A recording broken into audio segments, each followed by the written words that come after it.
अस्सलाम वालेकुम नाजरीन। मैंने अपनी तीसरी तरकीब पर अमल करने का फ़ैसला कर लिया। इसमें मेरी अफियत थी और मैं अपनी खाल बचा सकता था।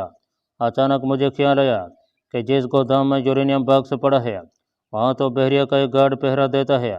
इसका मतलब यह था कि या तो मैं उसे हलाक करके गोदाम में दाखिल हूँ या उसकी नज़रें बचाकर अंदर दाखिल होने की कोशिश करूँ। गार्ड को हलाक कर देना मेरे लिए आसान था, लेकिन इस सूरत में वही मुश्किल सामने आ जाती थी कि यूरेनियम को कन्याकुमारी में ही गायब किया गया है, जहां मैं भी मौजूद था। यह बात मुझ पर असरअंदाज हो सकती थी। मुझे गार्ड की आंख बचाकर माल गोदाम में रखना होगा। इसके लिए माल गोदाम की एक भी दीवार का जायजा लेना ज़रूरी था। चुनाचे मैं झोंपड़ी से निकला और जंगल में मशरक़ की तरफ चल पड़ा। एक लंबा चक्कर काट कर मैं गोदाम के एक भी दरख्तों में आकर एक झाड़ी के पीछे यूँ बैठ गया जैसे जंगल में चहलकदमी करते करते थक गया हूँ और ज़रा सस्ताने को बैठा हूँ। मैंने देखा कि गोदाम की एक भी दीवार में ऊपर की तरफ से एक मुस्ततिल रोशनदान था जिस पर जालीदार चौकट्टा लगा था। कमांड के जरिए अगर मैं अंदर दाखिल होता तो मुझे ये जाली काटनी होगी, जो खतरनाक काम था। गार्ड को पता चल सकता था गोदाम की दीवार में और कोई खिड़की या रोशनदान नहीं था। मेरे करीब ही ज़मीन पर कुछ नारियल गिरे हुए थे। मैंने 2 नारियल उठाया और झोंपड़ी की तरफ चल पड़ा। झोंपड़ी में आकर मैं सोच में पड़ गया कि मुझे क्या करना चाहिए। सूरज गरूब होने लगा था और नारियल के दरख्तों के साए लंबे हो रहे थे। अभी तक मैं किसी फैसले पर नहीं पहुंच सका था। मुझे जल्दी कोई फैसला करना था। मेरे पास ज़्यादा वक्त नहीं था, सिर्फ एक रात थी। एक रात के अंदर अंदर मुझे अपने ऑपरेशन को मुकम्मल करना था। मेरे पास कोई कमांड नहीं थी और बंद रोशनदान पर कमांड डालना कोई आसान काम नहीं था, खास तौर पर जब दूसरी तरफ बहरिया का चाको चौबंद स्टेन गन बरदार सिपाही पहरा दे रहा हो। एकदम से मेरे जहन में एक तरकीब आ गई। मैंने फ़ौरन उस पर अमल करने का फ़ैसला कर लिया। इन हालात में इससे बेहतर तरकीब नहीं सोच सकता था। यह बात मेरे इल्म में थी कि रात के 9 बजे गार्ड की ड्यूटी बदल जाती है और दूसरा सिपाही पहरे पर आ जाता है जो सुबह 4 बजे तक पहरा देता है। मुझे अपना एक्शन प्लान रात के 10 बजे शुरू करना था। मैंने उसकी तैयारियां शुरू कर दी। तैयारी सिर्फ इतनी थी कि मैंने अपनी एक पुरानी लुंगी को लंबे रुख पर फाड़ कर उसकी पगड़ी बनाई।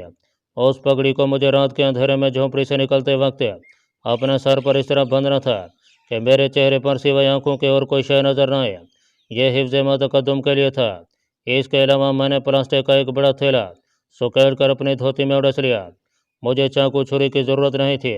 रात हो गई। मेरी राष्ट्रवाच अब मेरे पास ही थी। जब रात के 11:15 बज गए तो मैंने फाड़ी हुई लुंगी का सर पर मुंडा सा बांधा और अंधेरे में झोंपड़ी से निकल पड़ा।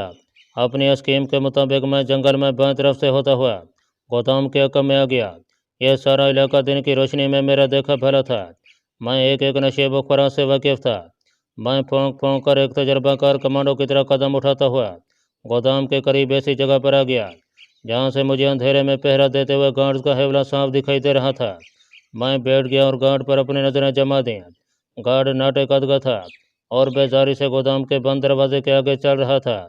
फिर वो एक पत्थर पर बैठ गया। उसने जेब से सिगरेट या बीड़ी निकाल कर लाइटर से सुलगाई। एक शोला सा चमका। गार्ड का चेहरा एक सेकंड के लिए नजर आया और फिर अंधेरा छा गया। इस धीमी सी रोशनी में मुझे ये पता चल गया था कि गार्ड किस रुख पर बैठा है। इसी हिसाब से मैंने ज़मीन पर लेट कर पेशकदमी शुरू कर दी। मेरी निगाहें किसी खूंखार चीते की तरह अपने टारगेट पर थीं। मैं सांप की तरह रेंग रहा था। शबनम की वजह से घास गीली हो रही थी और मेरे चलने की आवाज़ पैदा नहीं हो रही थी। आगे खुली जगह आ गई। मैं बेधड़क आगे नहीं बढ़ सकता था। वहाँ से मुझे देखा भी जा सकता था। इतनी दूर से मैं अपने शिकार पर छलांग भी नहीं लगा सकता था। इतने में गार्ड अपनी जगह से उठा। मैं तेज़ी से एक झाड़ी के पीछे हो गया। मैंने अपना सांस रोक लिया। गार्ड सिगरेट पीते हुए टहल रहा था। अस्टीन गन उसके कंधे से लटक रही थी। वक्त गुजरता जा रहा था। मैं उसे ज़्यादा वक्त नहीं दे सकता था। गोली चलने से जेटी की तरफ से दूसरा पहरेदार भी भाग कर वहाँ आ सकता था। मैंने ज़मीन को हाथ से मसला। वहाँ कोई पत्थर या थोड़ा वजनी कंकर मुझे न मिला। मैं अपनी जगह पर साकत लेटा हुआ आहिस्ता आहिस्ता सांस ले रहा था। नज़रें गार्ड पर जमी थीं। वो टहलते टहलते रुक गया, थोड़ा सा खांसा और फिर पत्थर पर बैठ गया और सिगरेट पीने लगा। यह मेरे लिए शायद आखिरी मौका था। मैंने अपना रुख बदल लिया और गीली घास पर रेंगता हुआ दूसरी जानिब उसके हक़ में आ गया। यह काम कोई आसान काम नहीं था। मेरी बरसों की महारत और तजर्बा काम आ रहा था। मुझे मालूम था कि ज़मीन पर अंधेरे में बगैर आवाज़ पैदा किए कैसे रेंगा जाता है। मैं जहाँ हाथ पांव रखता था 1 सेकंड के लिए वहाँ जम जाता था और हल्की सी जुम्बश भी नहीं करता था। इसके बाद फिर आगे बढ़ता था। अब मैं रुक गया। मैं मुंह से इस तरह सांसें ले रहा था कि मेरा मुंह खुला था और सांस बगैर आवाज़ के मेरे मुंह से ऐसा ऐसा जारी था। ऐसे मौक़ों पर नाक से सांस लेना खतरनाक होता है क्योंकि इस तरह से आवाज़ पैदा होती है। मैं दिल ही दिल में दुआ मांग रहा था कि सिपाही अपनी जगह से उठकर फिर न टहलना शुरू कर दे, क्योंकि मैं उसके कम में बमुश्किल कोई 15 कदम के फासले पर जंगली घास में एक मगरमच्छ की तरह उस पर निगाहें जमाए लेटा था। पहरेदार ने सिगरेट ज़मीन पर फेंका और उसे पाँव से मसलने लगा। अब उसके किसी वक्त भी उठने का इम्कान था। मैं उसे मोहलत नहीं दे सकता था। अपने बेहिस जिस्म को मगरमच्छ की तरह बिल्कुल सीध में रखे मैं अपने दोनों पंजों से ज़मीन पकड़े इंतहाई यारी से आगे बढ़ा। जब मैंने देख लिया कि जब फासला मुनासिब है तो अपने दोनों घुटनों को समेट कर पेट के साथ लगाया। फिर वही हुआ जिसका मुझे गहरा तजर्बा था। मैं एक बिजली की तरह पहरेदार की पूंछ पर इस तरह से गिरा कि मैंने उसे अपने साथ ही आगे ज़मीन पर गिरा लिया। वो हड़बड़ा कर मेरी गिरफ्त में तड़पा, लेकिन मेरा घुटना उसके हाथ पर था जो स्टेन गन की तरफ जा सकता था और उसकी गर्दन मेरे दोनों हाथों की फौलादी गिरफ्त में थी। मैं उसे मारना नहीं चाहता था क्योंकि इसकी ज़रूरत नहीं थी। मैंने उसकी गर्दन को दोनों जानब से रगों की तरफ इतना दबाया कि वो बेहोश हो गया। मैंने अपने सर पर बंधी हुई लुंगी में से एक लंबे रुख का एक टुकड़ा काटा, एक टुकड़ा उसके मुंह में ठोंस दिया और दूसरे से उसके बाजू उसकी पूंछ से बांध दिया। फिर मैंने उसकी स्टेन गन उठाई और लपक कर गोदाम के दरवाजे पर आ गया। गोदाम के दरवाजे पर विलायती ताला लगा था। मैंने कुंडे के अंदर से स्टेन गन की नाल डालकर अपनी तरफ खींचा। कुंडा खुल गया। मैंने एक नज़र पहरेदार पर डाली। वो अंधेरे में ज़मीन पर मुंह के बल बेहोश पड़ा था। मैं आहिस्ता से गोदाम का दरवाज़ा खोलकर अंदर दाखिल हो गया। मेरे पास कोई टार्च या मोमबत्ती नहीं थी। मैं वहाँ रोशनी करना भी नहीं चाहता था। सबसे पहले मैंने गोदाम में इधर उधर लकड़ी के बक्सों और पत्तियों की ढेरियों को टटोलते हुए रस्सी का एक टुकड़ा तलाश कर लिया।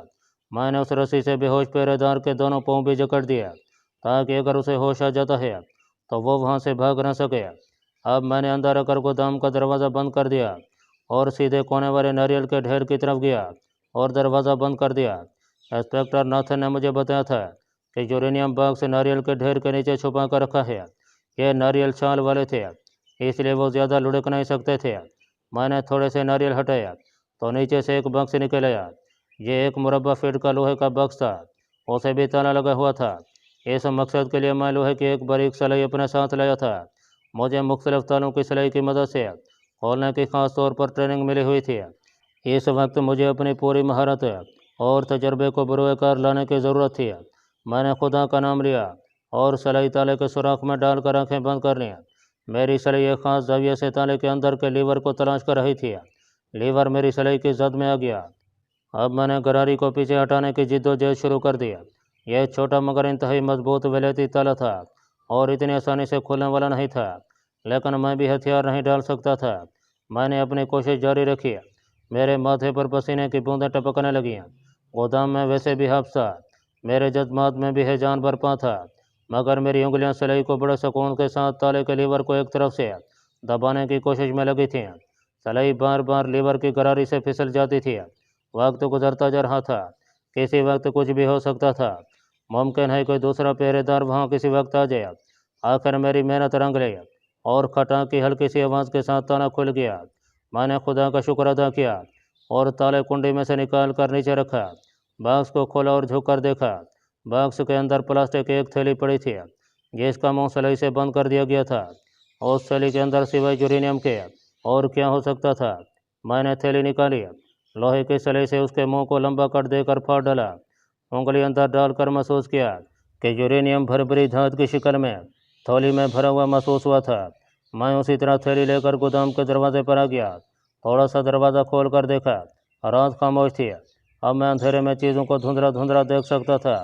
बेहोश पहरेदार उसी तरह ज़मीन पर ऊँधे मुँह पड़ा था, शायद मर गया था। मैं दरवाजे से निकला और गोदाम के पीछे ढलान में उतरकर एक जगह बैठ गया। यहाँ मैंने पत्थरों और नरम मिट्टी को हटाकर ज़मीन में छोटा सा गड्ढा बनाया। फिर थैली में से सारे का सारा यूरेनियम गड्ढे में डालकर ऊपर से मिट्टी डाल दी। फिर छोटे पत्थर जमाए और ऊपर दोबारा मिट्टी की तह जमा कर उसके ऊपर घास फूस डाल दिया। इसके बाद उसे पाँव से अच्छी तरह दबा दिया। फिर मैंने थैली से तकरीबन उतनी ही मिकदार में मिट्टी भरी और फूंक फूंक कर कदम उठाता हुआ वापस गोदाम में आ गया। मिट्टी से भरी हुई थैली यूरेनियम बॉक्स में रखी, सर पे बंधे हुए कपड़े से यूरेनियम बॉक्स से साफ किया और आटो ताना लगा दिया। फिर बॉक्स को उठाकर नारियल के ढेर के नीचे उसकी पहले वाली जगह पर छुपाकर ऊपर से उसी तरह नारियल जमा दिए। मेरा एक अहम काम ख़त्म हो गया था। अब मैं गोदाम में रखी हुई चीज़ों की तरफ मुतवज्जह हुआ। मैंने अपनी धोती में उड़ासा हुआ प्लास्टिक का बड़ा थैला निकाल लिया था। इस गोदाम में लकड़ी के बड़े बड़े क्रेटों के अलावा खाने पीने की टन फूड के ढेर भी लगे थे। मैंने एक बॉक्स के ऊपर से कुछ टन और बिस्कुटों के पैकेट उठाकर प्लास्टिक के थैले में भरे और चेहरे को वैसे ही मुंडा से छुपाकर स्टेन गन लिए गोदाम के दरवाजे पर आ गया। यह मेरी खुशकिस्मती थी कि अभी तक वहाँ गहरी खामोशी और सन्नाटा छाया था। कोई दूसरा पहरेदार वहाँ नहीं पहुँचा था। यही दूसरा पहरेदार था जिसने रात 10 बजे ड्यूटी संभाली थी। मैंने गोदाम से निकलकर दरवाजे को बंद करके धोती के पल्लू से हाथ के निशान साफ किए। अगरचे इसकी ज़रूरत नहीं थी, ताहम मैं बेहद एहतियात से काम लेना चाहता था। मैं दबे पाँव झुककर जलता हुआ बेहोश पहरेदार के पास आकर बैठ गया। स्टेन गन उसके पास ज़मीन पर रख दिया और झुककर उसे देखा। उसका सांस आहिस्ता आहिस्ता चल रहा था। मैंने उसके मुंह में ठोसा हुआ कपड़ा निकाल दिया, प्लास्टिक का थैला कंधे पर डाला और तकरीबन उछलकर कभी दरख्तों में आ गया। यहाँ घास काफ़ी ऊंची थी और मेरे घुटनों तक आती थी। दरख्तों के साए में होने की वजह से यह घास शबनम से महफूज थी और उस पर मेरे कदमों के निशान नहीं पड़ सकते थे। मैं दरख्तों में काफ़ी दूर निकल गया। मैं खाड़ी के साहिल की तरफ जा रहा था। मशरक़ में खाड़ी का समंदर जंगल में काफ़ी आगे आ गया था, जहाँ उसने एक छोटी सी झील की शक्ल इख्तियार कर ली थी। मैं थैला कंधे पर डाले खाड़ी की झील किनारे आकर बैठ गया। मैंने इधर उधर से छोटे पत्थर और गीली मिट्टी उठाकर थैले में भरी और उसके मुंह को बंद करके गांठ लगाई और समंदर के पानी में थैला डाल दिया। थैले ने एक डुबकी लगाई और अंधेरे में मेरी नज़रों से गायब हो गया। थैला टन फूड और बिस्कुट के डब्बों के साथ ही पानी की तह में चला गया था। मेरा यह मिशन अब मुकम्मल हुआ था। मैंने झील के पानी से हाथ धोए और बैठे ही बैठे गर्दन घुमाकर अंधेरे में गौर से देखा। यहाँ से नारियल के दरख्तों के नीचे से होकर एक रास्ता मेरी झोंपड़ी के हकम में जा निकलता था। यह रास्ता अंधेरे में सुनसान था। कोई शय हरकत में नज़र नहीं आ रही थी। किसी परिंदे की आवाज़ भी सुनाई नहीं दे रही थी। मैं उठा और उन दरख्तों की तरफ चल पड़ा। झोंपड़ी में दाखिल होते ही मैंने बांस का दरवाज़ा बंद कर दिया और बोरिया पर धम से गिर पड़ा। अब मेरा सांस फूलने लगा और यूँ महसूस हुआ जैसे मैं कई मील भागता हुआ चला रहा हूँ। मैंने घड़े से पानी निकाल कर पिया और सर पर बंधी हुई लुंगी का टुकड़ा उतार कर अपने बोरिए के नीचे फैला दिया। झोंपड़ी में गर्मी और हबस था और मच्छर भन भनाते पी रहे थे। मैंने सोचा कि मुझे क्वार्टर रूम मकान में चले जाना चाहिए। वहाँ बिजली का पंखा था। मैं झोंपड़ी से निकला, बांस के दरवाजे को बंद किया और बड़े आराम से क्वार्टर की तरफ चलने लगा। मैं धोती के पल्लू से चेहरे का पसीना भी पहुँचा जा रहा था कि अगर इत्तेफाक से कोई आ गया तो उसे यह कह सकूं कि झोंपड़ी में गर्मी थी, इसलिए क्वार्टर की तरफ जा रहा हूं, वहां आराम कर सकूं। लेकिन मुझे रास्ते में कोई न मिला। क्वार्टर का दरवाज़ा हमेशा खुला रखा जाता था। मैं कमरे में दाखिल हुआ तो अपने आप को बेहद हल्का फुल्का महसूस कर रहा था। कमरे में अंधेरा था। मैं दूसरे कमरे में आ गया जहाँ मसेरी थी। छत का पंखा चलाया तो ठंडी हवा ने मेरे गर्म असाब को बड़ा सुकून दिया। मैं मसेरी में घुसकर आरामदायक बिस्तर पर लेटा तो ऐसे महसूस हुआ जैसे आग बरसा से रेगिस्तान से निकलकर किसी ठंडी छाँव वाले नखलिस्तान में आ गया हूँ। दोनों दरवाज़ों की कुंडियाँ मैंने चढ़ा दी थीं। अब सिवाय सुकून की नींद लेने के मुझे कोई और काम नहीं था। मैंने अपने दिमाग से तमाम वसवसों और ख्यालात को झटक दिया और थोड़ी देर बाद गहरी नींद में खो चुका था। मेरी आँख खुली तो कमरे के अकलौते रोशनदान में से दिन की सफ़ेद रोशनी अंदर दाखिल हो रही थी। बाहर से दरख्तों पर चिड़ियों के चहचहाने की आवाज़ें आ रही थीं। खाड़ी की तरफ से किसी स्टेमर के वसल की आवाज़ बार बार बुलंद हो रही थी। मैं जल्दी से उठकर बाहर वाले कमरे में आया और वक्त देखा। दिन के 10 बज रहे थे। वहाँ से मुझे खाड़ी में लंगरअंदाज अबदोद नज़र नहीं आती थी। मैं सोचने लगा हो सकता है कि अबदोद खाड़ी से निकल गई हो। गोदाम की जानब से मुझे कुछ आदमियों के ऊंचे ऊंचे बोलने की आवाज़ें आई। फिर खामोशी छा गई। थोड़ी देर बाद एक जीप की आवाज़ आई।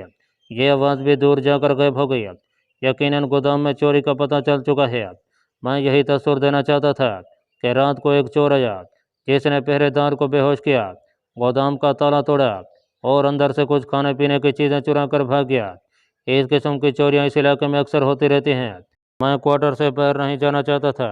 मैंने जल्दी जल्दी गुस्ल किया, थोड़ी सी चाय बनाई, काल की डबल रोटी सेंक कर खाई और दूसरे कपड़े यानी खद्दर का कुर्ता और धोती बदल लिए।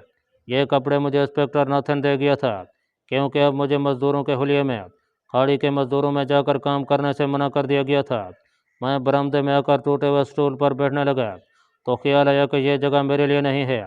फ़ौरन वापस कमरे में चला गया, दरवाज़ा अंदर से बंद कर लिया और खाड़ी की एक जानिब होकर वो सीधा कुर्सी पर बैठकर चाय पीने लगा। मेरी निगाहें बैर दरख्तों में से क्वार्टर की तरफ आते जाते रास्ते पर लगी हुई थीं। इंस्पेक्टर नाथन को दाम में चोरी हो जाने की खबर लेकर किसी भी वक्त आ सकता था। फिर ख्याल आया कि उसने जब यूरेनियम बॉक्स को महफूज पाया होगा तो इस मामूली चोरी को कोई अहमियत नहीं दी होगी। मुमकिन है इस वक्त वो इस तैयारी की आखिरी चेकिंग कर रहा हो जिसमें यूरेनियम छुपाकर अहमदाबाद ले जाना था। मैं अब्दोज की रवानगी के बारे में फिक्रमंद था। अब्दोज को इस वक्त तक वहाँ से निकल जाना चाहिए था ताकि 48 घंटों के बाद जब वो क़यामत खेज धमाके से फटे तो पांडेचेरी की बंदरगाह पर हो और तबाही का इल्ज़ाम पांडेचेरी के सिक्योरिटी के सर पर है। दिन के 11 बजकर कुछ मिनट हुए थे। मैं किचन में खड़ा फ्रिज में से मछली निकाल कर उसे तलने के बारे में सोच रहा था कि अचानक जेटी की तरफ से तैयारे के इंजनों के चलने की आवाज़ आई। मैंने पानी का नलका बंद कर दिया और कान लगाकर इस आवाज़ को सुनने लगा। ये एयरफोर्स के उस तैयारे के इंजनों की आवाज़ थी जो यूरेनियम बॉक्स ले जाने के लिए रनवे पर कई रोज से मौजूद हमारी तरफ से ऑल क्लियर के सिग्नल का इंतज़ार कर रहा था। इंस्पेक्टर नाथन रात को मुझे बता गया था कि आज दिन के 11 बजे तक पूरी चेकिंग के बाद तैयारे में यूरेनियम बॉक्स रखकर अहमदाबाद रवाना कर दिया जाएगा। कुछ देर तक इंजनों की आवाज़ आती रही, फिर यह आवाज़ जैसे दूर होने लगी। तैयारा रनवे की पट्टी पर परवाज़ के लिए दूसरे किनारे की तरफ जा रहा था। मैंने खिड़की में से देखने की कोशिश की, मगर दरख्तों की वजह से आसमान का मुख्तसर सा हिस्सा नजर आ रहा था। फिर ऐसी आवाज़ आई जैसे तैयारा रनवे पर तेज़ी से दौड़ने लगा हो। इसके चंद लम्हों बाद आसमान पर तैयारे की आवाज़ गूंज उठी। तैयारा फिजा में बुलंद हो गया था। मेरे कान उस आवाज़ पर ही लगे थे जो आहिस्ता आहिस्ता दूर होती जा रही थी। फिर यह आवाज़ फिजा में तहलील हो गई। यूरेनियम बॉक्स में भरी हुई मट्टी अहमदाबाद की तरफ परवाज़ कर गई थी। इसका इंकशाफ भाभा एटमी सेंटर में दूसरे रोज़ होने वाला था। इस तकरीब कारी का इल्ज़ाम मुझ पर नहीं आ सकता था, क्योंकि यूरेनियम बॉक्स जिस हालत में रूस से आया था बज़ाहिर उसी हालत में कन्याकुमारी से अहमदाबाद भिजवा दिया गया था और तैयारे में कोई धमाका भी नहीं हुआ था। इसका मतलब यह था कि मैंने अपनी ड्यूटी आसान तरीके से पूरी कर दी थी। यूरेनियम की जगह थैले में मिट्टी की मौजूदगी में हमारा कोई कसूर नहीं था। यह सबूताज रूस में मौजूद अमरीकी एजेंटों की कारस्तानी भी हो सकती थी, जिसका रूस में दायराकार बेहद वसी था और जो भारत में रूस के असर नफोद और बहमी दोस्ताना तल्लुकात पर कारी ज़रब लगाने की फ़िक्र में रहते थे। मैं फ्राई चैन में मछली तलने की तैयारी कर रहा था कि मैंने किचन की खिड़की में से इंस्पेक्टर नाथन को क्वार्टर की तरफ आते देखा। वो अपनी वर्दी में था और तेज़ तेज़ कदमों से चलता रहा था। मैंने कमरे का दरवाज़ा खोल दिया। वो कमरे में दाखिल होते ही बोला, हमने अपनी ड्यूटी पूरी कर दी है। वो दरवाज़ा बंद करके कुर्सी पर बैठ गया। मैंने पूछा, यूरेनियम बॉक्स चला गया ना? इंस्पेक्टर नाथन ने जेब से रुमाल निकाल कर माथे पर आया हुआ पसीना पोंछ कर कहा, उसको तो रवाना करके तुम्हारे पास आ रहा हूँ। 1 घंटे तक हमारे सिक्योरिटी स्टाफ ने तैयारी की चेकिंग की, लेकिन रात एक अजीब वाक़या हो गया। मैंने अनजान बनते हुए पूछा, क्या हुआ? इंस्पेक्टर नाथन बोला, रात गोदाम में चोरी हो गई। सुबह 6 बजे हमारा गार्ड अपनी ड्यूटी पर गोदाम आया तो वहाँ रात की ड्यूटी वाला गार्ड अंगिया बेहोश पड़ा था। मैंने घबराई हुई आवाज़ में पूछा, यूरेनियम बॉक्स तो? इंस्पेक्टर नाथन ने मुस्कुराकर मेरी तरफ देखा और सांस छोड़कर बोला, भगवान हमारे साथ है कैप्टन। चोर गोदाम से टन फूड और बिस्कुट वगैरह चोरी करने आया था। यहाँ इस किस्म की चोरियाँ होती रहती हैं। मुझे इतला मिली तो मैं बौखला गया। गोदाम में आते ही सबसे पहले नारियों के ढेर की तरफ दौड़ा। यूरेनियम बॉक्स अपनी जगह पर मौजूद था। चोर कुछ टन फूड के डब्बे और बिस्कुटों के पैकेट चुरा कर ले गया था। फिर वो नाक सुकड़ कर बोला, तुम मछली तल रहे हो क्या? मगर आज मैं तुम्हारे लिए खाना लाया हूँ कैप्टन। मैं तुम्हारा भी धन्यवाद करता हूँ। तुमने मेरे सर पर से बहुत बड़ा बोझ हटा दिया है। इस खुशी में आज तुम्हें बिरयानी के साथ रसगुल्ले खिलाऊंगा। मैंने मुस्कुरा कर कहा, इंस्पेक्टर इस तकल्लुफ़ की क्या ज़रूरत थी? और ये तो बताओ कि अब्दोज कब जाने वाली है?